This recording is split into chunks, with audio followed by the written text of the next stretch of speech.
How you doing, folks? I'm gonna tell you a little something funny. I'm a gabby kind of guy on this video, but in real life I don't have much to say. If I got something to say, I'll say it. Every time that I start one of these videos, I have to stop and I have to think about what am I trying to accomplish here? What am I trying to say? My mind's a darn blank. It really is. I can't think of nothing. Absolutely nothing. When you guys show up, my brain does. That's the way it is.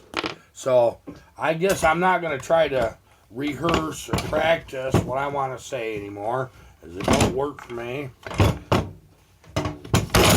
There, we got rid of that. Don't need that anymore. We got a new one. Yep, let's see how that goes. This is a fun little saw. These are kind of easy to work on. They really are. The 46, this is actually the first one I've owned myself out of these saws. I've ran them that other people had, but I'll tell you the deal. I've run a 44 for so long that I'm used to them. They don't seem to come apart. They just seem to last forever. You know, you take care of your saws. I'm going to tell you a little something about saw maintenance. You've seen my old 66. I haven't showed you my 44 yet. I got two of them 44s. I got one that's a 44 Magnum. I bought it from a logger buddy of mine there. And cooked the top end. And I don't know how they did that. I never was able to. I think dull chains. Keep your chains sharp, gentlemen. I'm going to warn you that. A good sharp chain will save your sorry soul. Your saw won't mess up on you near as fast. I've run them 44s for 20 years on one saw. Now, that's not constant. We know that. It just ain't, that ain't going to happen. But the one I've got, I know it's cut over 20 million feet. I've had it, oh my God, long time. Well, the dealers tried to get me to buy these 46s and stuff, and I said, geez, I got 44s that seem to be doing strong. Well, you can trade them in, you know. Yeah, I know, I can. I'm not gonna. But, I gotta tell you right now, the 46 is more saw.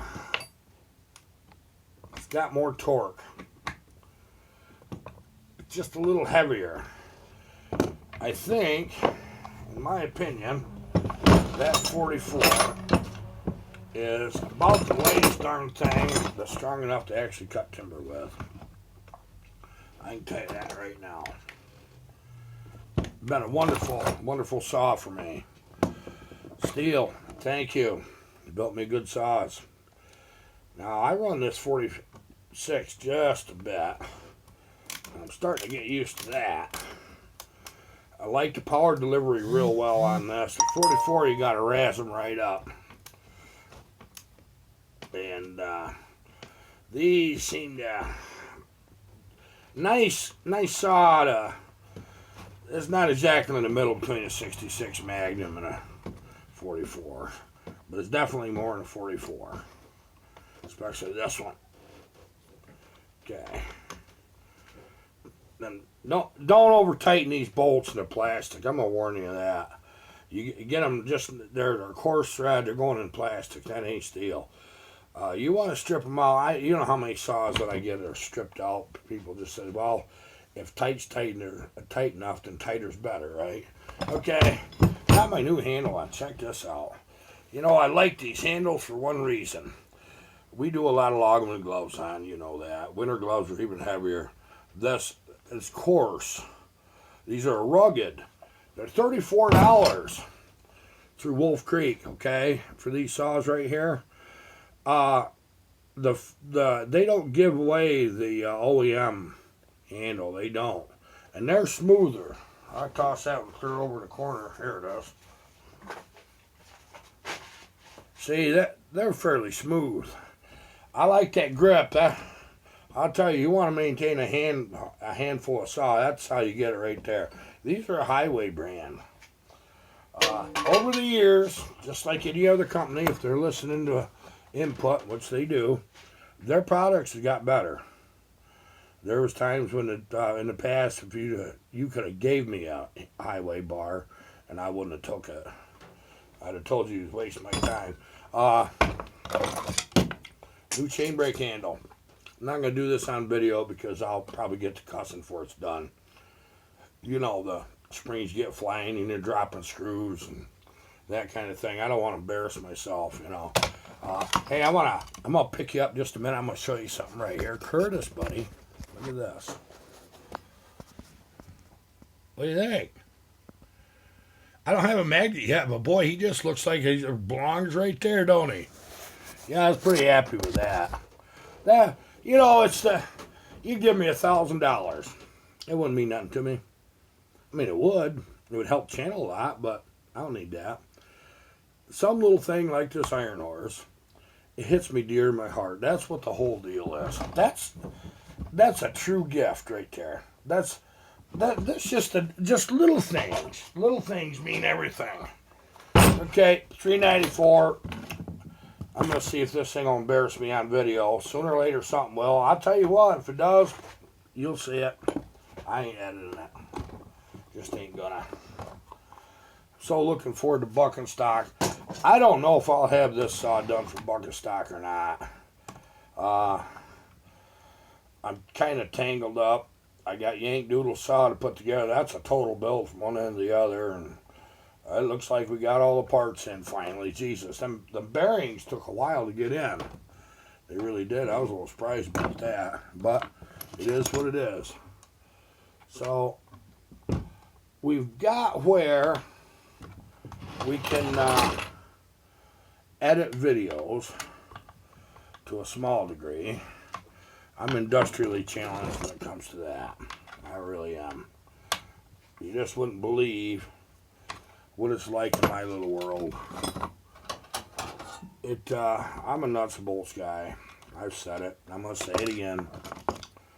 That kind of stuff is lost to me. There's things I do good and there's things I don't. And this video thing's kind of got me by the short hairs. I had me a nice little tool here. I got an oddball little screw. And it's going to fight me because it's on video. And know something? I don't care. There's always a workaround. There really is. Hey, I want to show you something. Wolf Creek. Got your stickers. Yeah, these are going on the saws now. We've got some dominant stickers that we're going to use and put them on. They're talking about getting one for right here that says dominant on it. So those of you that are getting a dominant saw, a dominant piston, they only have them for the 372s. Okay, I'm gonna tell you a little trick. They only have just that one piston. Okay, well, I shouldn't say anything, but I'm gonna because I'm Gabby. They're sending me a piston for an 046 MS460, the same saw, same bore, 52 millimeter. And what it is, it's not exactly a prototype. It's a test. Okay, I'm going to test this piston, and I'm going to figure out what makes that tick.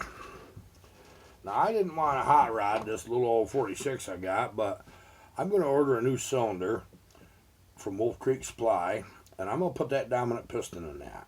I'm going to check my clearances. I'm going to be very careful with this whole deal, and I'm going to figure that out. Every time you try something new, you need a test saw. I ain't testing it on yours. I ain't going to do it. I'll retrace steps. If I've already done it, yeah, you'll get it, and that's the way it'll be. I don't test on my people. I depend on you guys. I really do. And there ain't no room in life for half-stepping, is there? Well, I tell you, see, I got a letter coming in the mail from a good friend of mine I was in the Army with. I haven't got a hold of him to see if it's okay to somebody got the wrong screw in there is what they did. I ain't gonna mess with that right now. But what's going on is I ain't heard from him quite a long time. I'm gonna get a letter. I'm gonna see if I can ask for his permission, put his name and everything on a video, and I wish you'd meet this guy. His name's Dan. He's so darn funny, and he's a good man. Him and I used to hang out a lot when he's in the service. Really kind of looking forward to reading that letter that comes in today. It's important to me, it really is. Buck and stock. I had somebody tell me that Mike Gilio is going to be there. Is that true? Mike, buddy, if you're coming to Buck and stock, you better look me up. I'll get my feelings hurt and be disappointed if you don't come see me.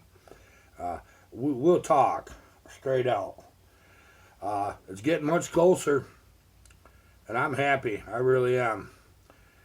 Think we ought to go ahead and put a dominant piston in that 46 and cylinder and just see what it does. I can save all the stock stuff. It ain't none of it hurt. What do you think? I think we're going to do it, don't you? We got that 100cc 66 Magnum build to do, but I got to get Yank Doodle saw up, running, tested, and back to him. He's a logger. He needs that saw, and I want him to have it. And I see that we're getting a few people having questions about the 272s because they watch Buckins 266. The 266 ain't the same saw as the 272. I'll tell you that, number one. It's a smaller frame. It does share the same crank, but there's things that are different about them. The 272 is a very good saw to build. I'll tell you that right now. That's pretty much one of the first ones I really cut my teeth on was that one. They're a strong runner. They're loyal. They rip right up there good and they cut. And they're a fairly long-lasting saw. They really are. I'm pretty impressed with them. What I am not building, if you got a wire going to your carburetor, or your saw's got a brain and it don't need it, don't even ask me. I'm not even gonna respond anymore. If you have something that's new that you got to plug into a mainframe just to freaking adjust it, I can't do it. The X-Torque saws, any of the X-Torques, I can't. Now, like the 372 X-Torque, I can throw your parts away that's on the top end and put the good parts in, from the original XP series, and you got a way good saw then. All right? Now I said that, you think I don't like the X-Torques. So I love them right to death. They blowed up so damn fast under logging conditions that I always got a great saw to build, and it's got a perfect crank every time because they don't even go far enough, but they're losing power. And people's like, God, you don't know how many a month people bring to me and say, Harvey, can you tune this up? It's not running like it was. Well, did you like the saw? Well, not as good as my XP, my old one. Yeah, okay, well, let's fix that. Well, the trend is with the loggers, some of them just, they'll buy a brand new one, they'll throw it at me, and here, make it right. I've got one company that's, I got 7 or 8 saws of theirs that I converted. And I did that 2 years ago. I didn't even heard a word from them, And I happened to talk to one of their forces. Oh, no, they're running fine. They're doing great. But, when he said, I think you're going to bring 2 more to you. Well, Jonathan Huggins, you had an X-Torque that your top end was in good shape. What's the difference? Leave it in the comments. What's the difference? Good or bad? Between being a stock X-Torque. People need to know this stuff, Jonathan. So if you could do me a favor, I know you like your saw. I'm glad you do. You should. You gotta like it. The 288s, that is a good saw to build. There's been many of you asked about them. They're really nice saw to build. They really are. We can't get the dominant piston for them. As soon as we test that 046, now that doesn't mean throw it in there, run it 10 minutes. That means put it in the woods in a logger's hands and run that. And run that hard. Once it's proven itself, if there's things that has to be done different to make that build work, I'll do it. And you'll be getting that dominant at some point in them 046 and MS460s. I predict that's going to be a really strong runner. See, they did things with that 046 to hold that back. They really did. And this is going to be a good workaround. It really is. The MS460, the only difference really in them between the 046, they didn't have quite the compression, I don't believe. I think it was pretty good. But them darn gas tanks, they got them flip lid freaking crappy freaking gas caps that if you get that cycled out of wrong and you close that, it'll go. And then you got freaking fuel running down your leg the minute you fire it up. I hated them things. That's why I wasn't real big on it. I've been told by loggers that run them that, yeah, once you get used to it and you know how that goes, yeah, you don't have any problem. Not me. I want to shut it off, gas it up, start it back up, not worry about crap. That was really the beginning of the end for Steel ticking me off right there. They did it a little earlier than Husqvarna did. Now, you've got the impression, people, that all I do is Husqvarna. That's not it. I do the Steels. I do as many of them as I do Husqvarna. It happens to be on this channel for some reason that we're doing a lot of Husqvarnas. Well, you're going to see a few Steels now, okay? And I'm going to do them. And I'm going to do them right here on this bench. And even that prototype saw that using that 46 with that dominant piston, we should receive that end of the week, I think. And we got some titanium wrist pins coming. We're going to build bucking a hot saw after bucket stock. I was trying to do it before. And I know I build logging saws, and I've mentioned that before, but we're going to build a fairly hot logging saw for bucking. Wouldn't that be fun to watch that crazy bugger? Yeah, there you go. Friggin' run something that really tweaks right up there hard. I've been a little conservative with his saws, believe it or not. With as many subscribers as he's got, and this is kind of a new deal for me, this YouTube thing, I wasn't taking a risk of one blowing up. Even at 266, there was more left. Okay? I don't build these saws just for anybody that are real twitchy. Buckin's got the experience that I know. He can handle them, no problem. He's run Bobby Walker's competition saws before. That's good enough for me. And he's a heck of a guy. And the most important thing, he keeps his chains sharp. I seen a picture of one of his chains. I'm going to tell you right now, I was just absolutely flabbergasted how sharp that thing really was.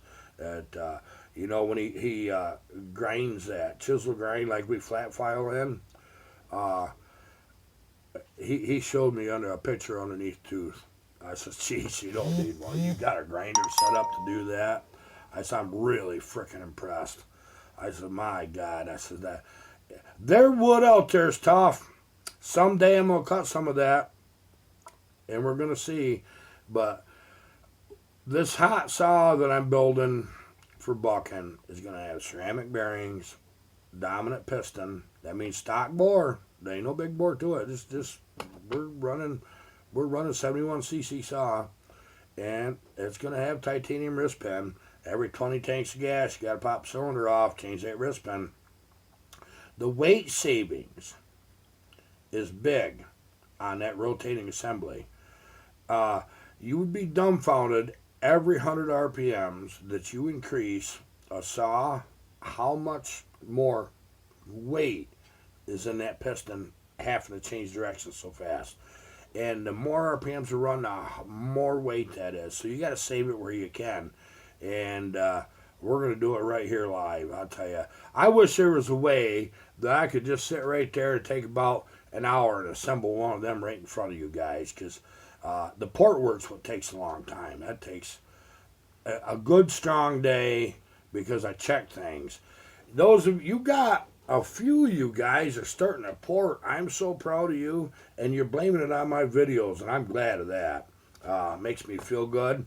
And I'm getting some emails from you on your results. And one guy told me, he said, I did, pretty much what you did there. And he says, I just really love what happened. And it really woke it up. And it does. It works good. It's safe. It's nothing tricky about it. If you want to try it, do it. You run into problems, email me. If it gets where we need a phone conversation, we'll do that too, But you need to be in your cell already, and then I can help you. Don't be afraid of this port work. And I had a couple guys say, well, gee, that's kind of cutting into what you're doing. No, you don't understand it. Don't.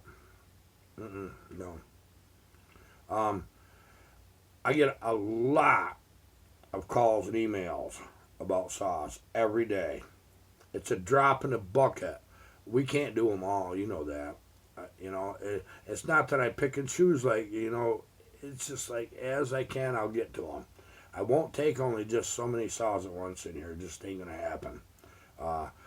Sooner or later, I'll screw up and build the wrong saw for the wrong guy, or mail it the wrong direction, or something. I'm pretty organized when it comes to that, but I don't leave no room for error. My goal always has been 30 days. That's how long I got a saw. Most of you that has got my saws bagged, you realize that by the time I receive it, 10 days later, it's back in the mail. So, you got about 2.5 weeks from the time you shipped it, 3 weeks, and you get it back. And that's the way it ought to be. There ain't nothing that ever torqued me off worse than when I was depending on somebody to get something done, and they dragged their darn butt. Well, I'm not a butt dragger, not by nature. But I'll tell you one thing right now, I'm going to spend the next 2 days off this bench. I've got some excavator work I got to get done that I've been putting off, and it's going to get done. And as soon as that's done, Yank Doodle, we'll get your saw built. You'll see it right here. You guys want to see one put together from the start to finish, we're going to do it. I'll show you where we start and put the crank in. I'll have to have the cylinder. Once we get the crank in, it'll be a 1 day probably between videos. I'll probably be 4 parts right up from start to finish. And you'll see how I do things. Is it right? Is it wrong? That's what works for me. I don't like breaking stuff, so I've learned some workarounds. It's just a nature thing, Okay. Looking forward to bucket stock. Looking forward to talking to you again. I think I might have another video coming up tomorrow too. Let's see how it goes. If I can get enough stuff done today, that's what we're going to do. I want to show you something though. Look at that. Brand new OEM top lid for a 394. Brand new. Can you believe I even found one? 394 and 395 is the same. Okay, they'll fit. They'll interchange. We have a new starter carver coming tomorrow. Okay, we're gonna take this old wreck of a saw that runs so stinking good it scares me, and we're gonna dial it up a bit and make it presentable. Okay, I'm not getting too carried away, but I want this to. If it runs good, it's gonna look good. That's the way it is. Till next time, you guys have a good day. I'd tell you don't do something I wouldn't do, but that leaves too much leeway for some of you, especially you, Mike. You blockhead, I got you figured out, buddy, down in Australia. I think he's the go-to man to get things tinkered with. I just got a feeling about him. How you doing, buddy? We have a new subscriber. I forget his name right now. He's from Borneo. Edwin from Borneo. Hi, Edwin. This is so cool. We have people from Malaysia. Thumbs up, guys.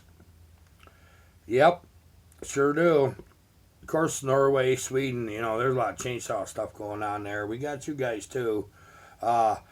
UK, you got to get on a stick. Tell your neighbors.